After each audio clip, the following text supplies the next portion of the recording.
Ku lw'omukago lwa ssabbiiti ewedde, omugga Nyamwamba gwabooga ne gwanjalya ebitundu okuli Saluti Eneba, Kisanga, Kamulikwizi n'ebirala ebiri mu divizoni y'e Nyamwamba mu ggombolola y'e Muhokia mu disitulikiti y'e Kasese ng'abantu 3 baalugulamu obulamu ate abalala baasimatuka baasigala ttayo. Obutuukidde leero ng'amaka 37 gali ku ttaka nga gano gaagudde olw'enkuba eyatonnye olunaku olw'eggulo nga gamu gaatikuseeko obusolya ne butwalibwa embuyaga. Singoma Maurice Rumanyika nga y'omu ku baakoseddwa agamba nti yabadde mu katawuni amawulire gano gye gamusanze nga yagenze okutuuka ng'ennyumba ye eri ku ttaka. Yesterday, too much rain, limestones and wind. It started at around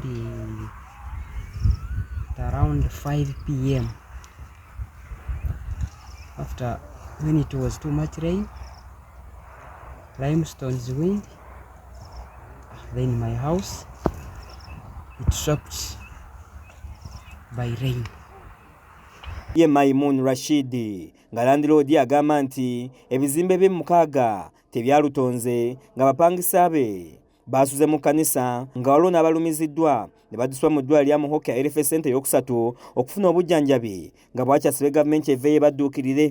Abaana bangi ibiri zoona zitwire omuyaga zaagwa zoona zigwiriire kimu hansi zaahwa emu ebiri etali mu bapangisa eyaife mu Rutooke hanyuma eyakuno eruguru mu Kisenyi ebiri erimu abapangisa omupangisa omu abaire alina abaana abandi ebitafaali bibagwiriire bahutaire n'omushaija ekitafaali kimutiire abiri mu mukazi wenda nawe ekitafaali kimutiire gefeesi egi ehutaire baitu basaasire nkuba batwaire mu irwaro babaha emibazi bagaruka omuka byama baraire mu kanisa ekanisa niya naiba yabo ekanisa y'Abadventi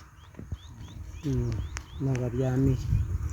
Ye ssentebe wa Kasenyi Ward Katikamu Clovis ayogedde ku njege eno n'akakasa nti ennyumba 37 zaagudde nga n'ebirime ebyasaanyeewo nga kakati abatuuze bali mu kattu. Gagenze asatu ekiweka kyange agandi abantu bahuteire n'abandi bakyali mu irwaro abandi. Moses Mutabali yakusakidde eggulire lino ku lwa KSTV agaleero.